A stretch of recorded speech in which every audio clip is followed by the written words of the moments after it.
लेकिन गठबंधन धर्म की मर्यादा को वो लगातार तार-तार कर रहे हैं। आरोप ये है कि आप बीजेपी की तरफ से आधिकारिक ऐलान हो या एनडीए की तरफ से संयुक्त रूप से ये ऐलान हो कि कौन सीट कहाँ लड़ेगा, उससे पहले ही आप कह रहे हैं कि हाजीपुर सीट हमारी पार्टी लड़ेगी। एक तरफ आप एनडीए में शामिल हो गए हैं और दूसरी तरफ आपकी पार्टी के लोग ये कह रहे हैं कि चिराग पासवान 2025 में सीएम होंगे। एक इंटरव्यू में बता दीजिए कि चिराग पासवान जी ने स्वयं कहा कि हम मुख्यमंत्री का चेहरा हैं।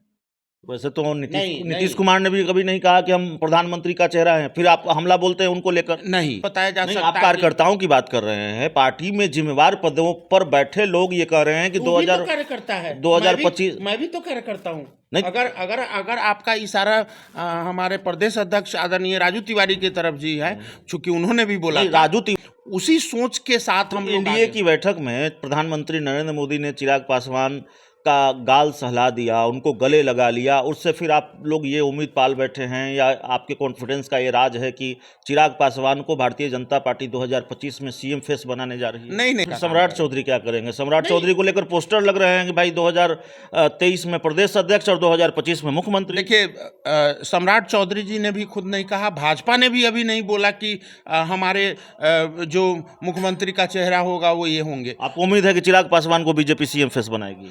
अगर बनाए तो उनके लिए स्वागत ही होगा, हमारे लिए कदम होगा।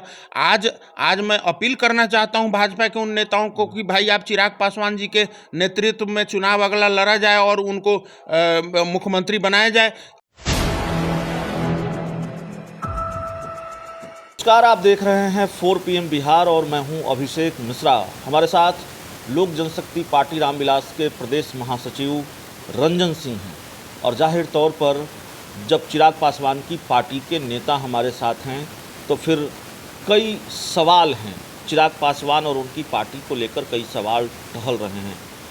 रंजन सिंह जी, जो सबसे मौजूद सवाल है, हम जैसे पत्रकारों को भी ये समझ में नहीं आता कि चिराग पासवान लगातार बयान दे रहे हैं और उनका हालिया बयान भी है कि 2019 में एनडीए ने 39 सीटें जीती थी और 2040 में, माफ़ कीजिएगा, 2024 में एनडीए 40 की 40 सीटें जीतेगा।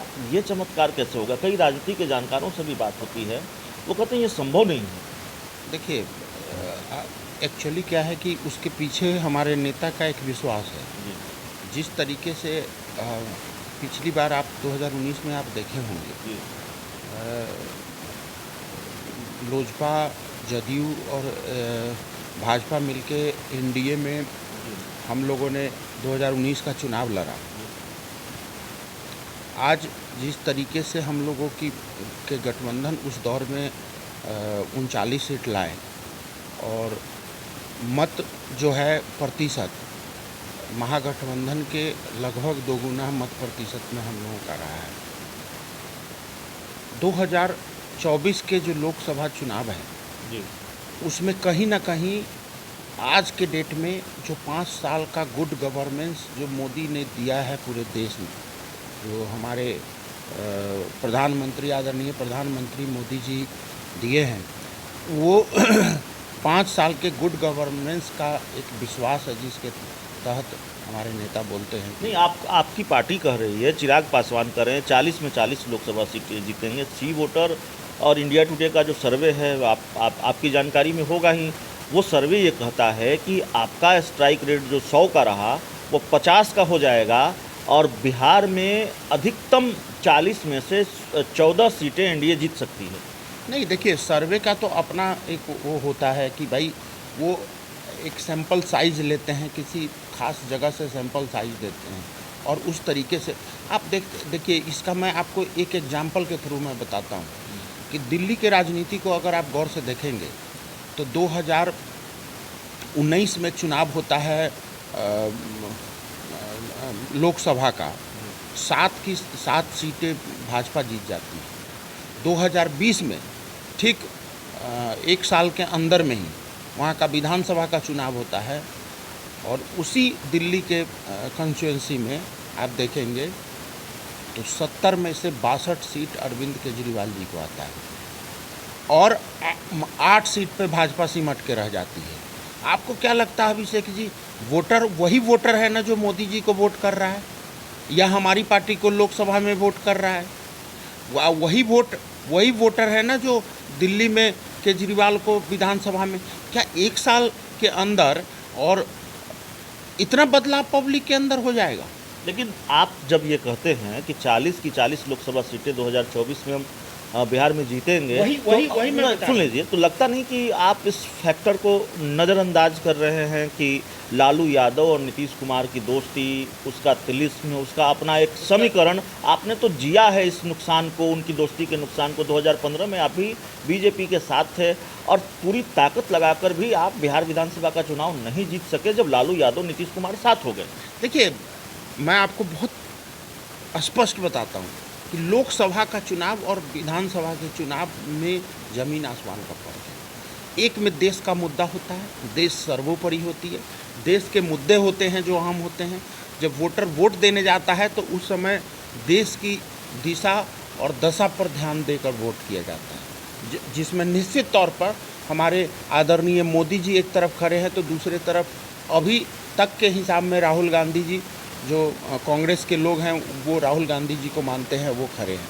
तो यहाँ विचारधारा की लड़ाई है, पूरे देश को आगे लेकर चलना, पूरे भारतवर्ष को जो एक पहचान आदरणीय मोदी जी ने पूरे विश्व में दिया है उसकी लड़ाई, और वर्सेज ऐसे व्यक्ति विचारधारा की लड़ाई जो उसी विदेश में जाते हैं तो अपने भारतवर्ष की बुराई करते हैं। तो ऐसे नेताओं के विचारधारा की लड़ाई है। लेकिन जब विधानसभा का चुनाव आता है तो वहाँ स्थानीय मुद्दे हावी हो जाते हैं। मैं आपको बता रहा हूँ, आज हमारे भी बिहार के लिए जो विधानसभा के लिए हमारे मुद्दे हैं, मैं भी अपना एक एजेंडा लेके चल रहा, हमारी पार्टी भी लेके चल रही है, बिहार फर्स्ट बिहारी फर्स्ट। लेकिन बिहार फर्स्ट बिहारी फर्स्ट के एजेंडा को अगर हम लोकसभा के चुनाव में हम पूरे देश में लेकर नहीं घूम सकते। हम बिहार फर्स्ट और बिहारी फर्स्ट सिर्फ हम बिहार के अंदर कर सकते हैं। लेकिन यही लोक जनशक्ति पार्टी और हमारे नेता अगर लोकसभा के चुनाव में गुजरात में जाते हैं प्रचार करने, झारखंड में जाते हैं प्रचार करने, मोदी जी का हाथ मजबूत करने के लिए अगर उत्तर प्रदेश में जाते हैं, तो हम उत्तर प्रदेश में जाके बिहार फर्स्ट बिहारी फर्स्ट नहीं कर सकते हैं। क्यों नहीं कर सकते?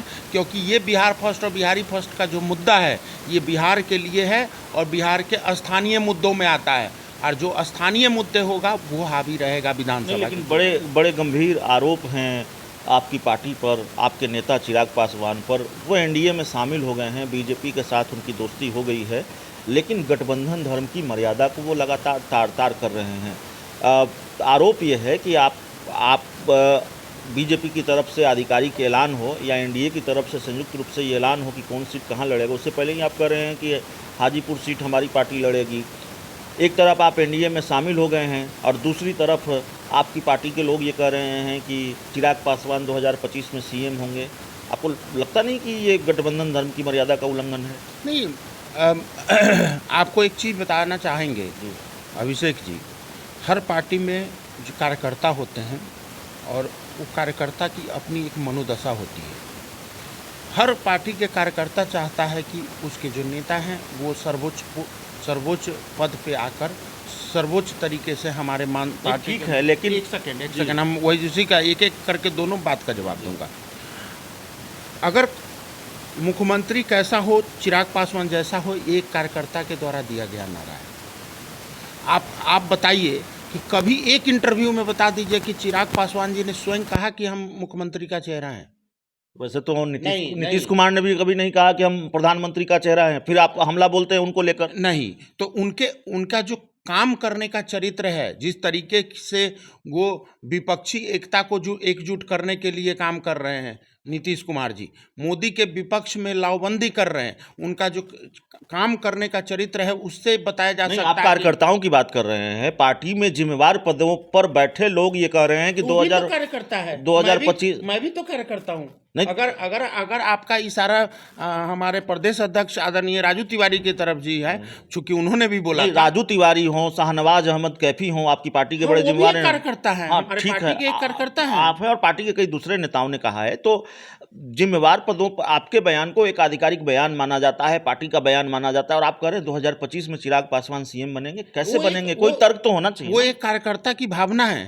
और जिस तरीके से मुझे लगता है कि 2025 में जिस तरीके से मुझे ये लगता है कि हम लोग जिस विजन के साथ चल रहे हैं, हम जिस भी विजन के साथ हम चल रहे हैं उसमें क्या है, हम लोग जाति मजहब धर्म के दीवारों को तोड़कर हम लोग बिहार के विकास की बात कर रहे हैं। जिस तरीके से आदरणीय मोदी जी पूरे देश में घूमकर नौजवानों को इकट्ठा किए, सारे लोगों को उन्होंने बताया कि भाई विकास के एजेंडे पे ही आप भारत का भला हो सकता है, तो उसी तरीके से प्रदेश में हमारे नेता आदरणीय श्री चिराग पासवान जी कहीं ना कहीं इस काम को करने में कामयाब हो रहे हैं।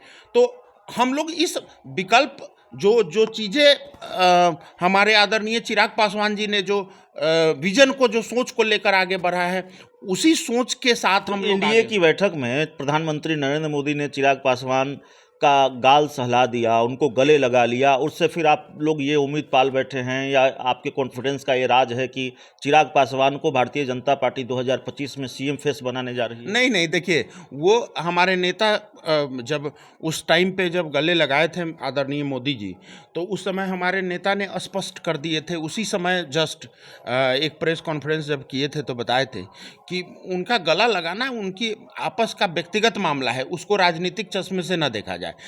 और गले लगाने से मुख्यमंत्री का प्रतिनिधित्व नहीं हो जाता है। मुख्यमंत्री के प्रतिनिधित्व के लिए योग्यता और काबिल जो जनता के नज़र में काबिल बनना होता है वो होता है।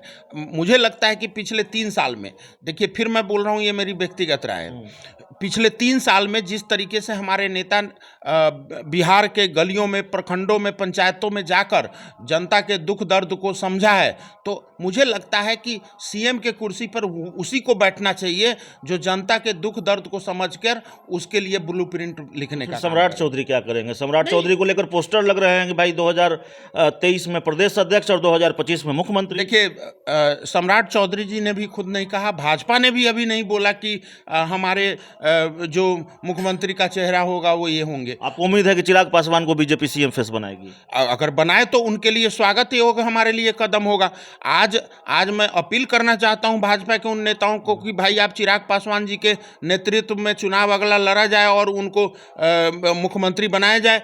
इसलिए मैं बोल रहा हूं क्योंकि मुझे ऐसा लगता है कि जो चिराग पासवान जी के अंदर एनर्जी है और चिराग पासवान जी के अंदर जो सोच है, वो उस सोच को अगर भाजपा जैसी बड़ी पार्टी अगर उसको संकल्पित करके लेकर चल सकती है तो हम लोग बिहार के लिए एक समृद्ध बिहार लिखने के लिए हम लोग तैयार रहेंगे। लेकिन हाजीपुर सीट पर बात करेंगे और जाहिर है लोक जनशक्ति पार्टी रामविलास कि किसी नेता से बात हो और हाजीपुर सीट को लेकर बात न हो तो इंटरव्यू थोड़ा अधूरा रह जाएगा, मामला थोड़ा आधा अधूरा रह जाएगा। एक सीट का पेच नहीं सुलझा पर आप कह रहे हैं कि हाजीपुर सीट हमारी पार्टी लड़ेगी, चिराग पासवान कह रहे हैं हमारी पार्टी लड़ेगी, और पशुपति पारस कह रहे हैं उनके तेवर अंदाज मिजाज फुल कॉन्फिडेंस मोड में हैं, कह रहे हैं कि दुनिया की कोई ताकत मुझे यहाँ से लड़ने से नहीं रोक सकती। कैसे कैसे मामला सलटेगा? देखिए हाजीपुर को लेकर इतना जो मीडिया में चाहे जहाँ भी बन रहा है, चुनाव में जनता सर्वोपरि होता है। आपको भी पता है जनता सर्वोपरि है, ये किसी व्यक्ति की लड़ाई नहीं है। आप हाजीपुर में जाइए, देखिए वहाँ के लोगों का क्या है। आज जिस तरीके से मैं आपको बता रहा हूँ, दावे के साथ कह रहा हूँ कि अगर हमारे नेता 2024 में हाजीपुर सीट से अगर चुनाव लड़े, नहीं तो कह दिया कि जमुई में जवान होकर आए थे। उन्होंने ये नहीं बोला है कि उन्होंने कभी भी, उनके इंटरव्यू को आप ध्यान से देखिए अभिषेक जी, उन्होंने कभी नहीं बोला है कि मैं चुनाव लड़ूंगा हाजीपुर से। जी नहीं बोला, उन्होंने ये बोला है कि हमारी पार्टी चुनाव लड़ेगी। हमारी पार्टी मतलब रीना पासवान, उन्होंने तो कह दिया मैं चाहता हूं मेरी माँ यहाँ से चुनाव लड़े। नहीं, और हम एज ए कार्यकर्ता हम भी चाहते हैं कि चिराग पासवान जी लड़े। तो वो हर व्यक्ति की अपनी एक इच्छा हो सकती है। लड़ेगा कौन बता दीजिए? नहीं, वो ये तो हमारी पार्टी तय करेगी, हमारा नेतृत्व तय करेगा, जो होगा वो समय पे बताया जाएगा।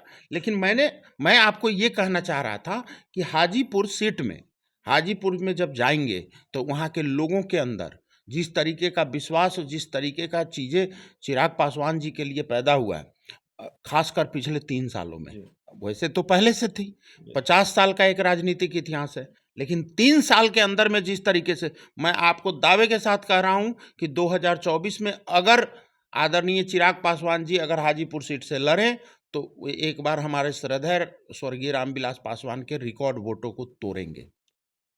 और तो रिकॉर्ड मत वोट से हमारे नेता वहाँ से जीत कर जाएंगे। कई नई सीटों पर भी आपकी नज़र है, जो जानकारी हमारे पास है। आपके पास जो लोजपा जो 6 सीटों पर 2019 के लोकसभा चुनाव में लड़ी थी, उसके अलावा जानकारी ये भी है कि आप सीमांचल के इलाके में भी पैर पसारना चाहते हैं। किशनगंज की सीट, जहानाबाद की सीट, गोपालगंज की सीट, जानकारी सही है, गलत है? देखिए, सीटों पर तो अभी अभी बात हुई नहीं है ऐसा। चूँकि सीटों पे बात अगर होगी भी तो हमारे नेता जो हमारे राष्ट्रीय अध्यक्ष आदरणीय श्री चिराग पासवान जी है, और ये भाजपा के शीर्ष नेतृत्व के बीच की बातें हैं।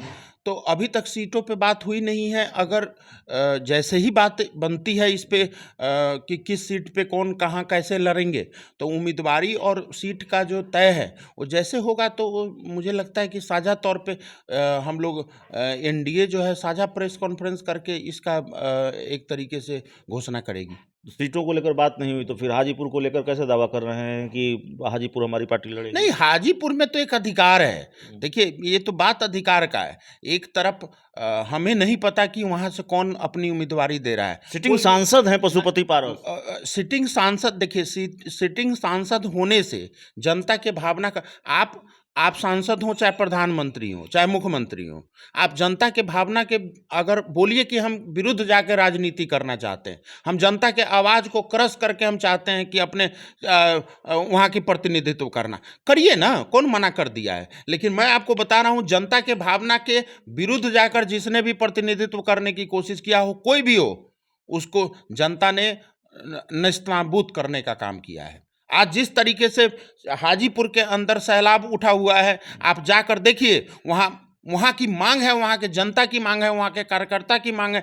आम जनता जिसको राजनीति से कोई सरोकार नहीं है, आप जाकर पूछिए कि आप चिराग पासवान जी को चाहते हैं या किसी और चेहरा को चाहते हैं, तो वो बोलेंगे आप 2 विकल्प लेकर जाइए, आप देखिए कि वो किनको चाह रहे हैं। तो जनता के, मुझे लगता है, भाजपा हो, कांग्रेस हो, आरजेडी हो, लोजपा हो, कोई भी पार्टी हो या कोई भी नेता हो, जनता के मांग से और जनता के माइंडसेट से बड़ा कोई नेता नहीं बन सकता है। आज जिस तरीके की परिस्थिति हाजीपुर में पैदा हुआ है, ये हाजीपुर की मांग है कि चिराग पासवान जी वहाँ से लड़े। ये हाजीपुर का, वहाँ एक एक ईंट, एक एक पत्थर, एक एक कण कण जिसको कहते हैं, वो बोल रहा है कि यहाँ की मांग है चिराग पासवान। तो कैसे हम हाजीपुर की सीट की बात ना करें? किस तरीके से हम जनता की भावना को, अगर आज के डेट में कोई नेता या कोई कार्यकर्ता अगर जनता की भावना को अगर क्रश करने का काम करेगा, तो मैं कह रहा हूँ कि नेस्तनाबूद हो जाएगा वो, चाहे वो कोई भी व्यक्ति हो, और उसको नेस्तनाबूद होने से कोई रोक नहीं सकता है। तो चलिए, हमारे साथ रंजन सिंह जी थे। इस इंटरव्यू में इतना ही। बहुत बहुत धन्यवाद।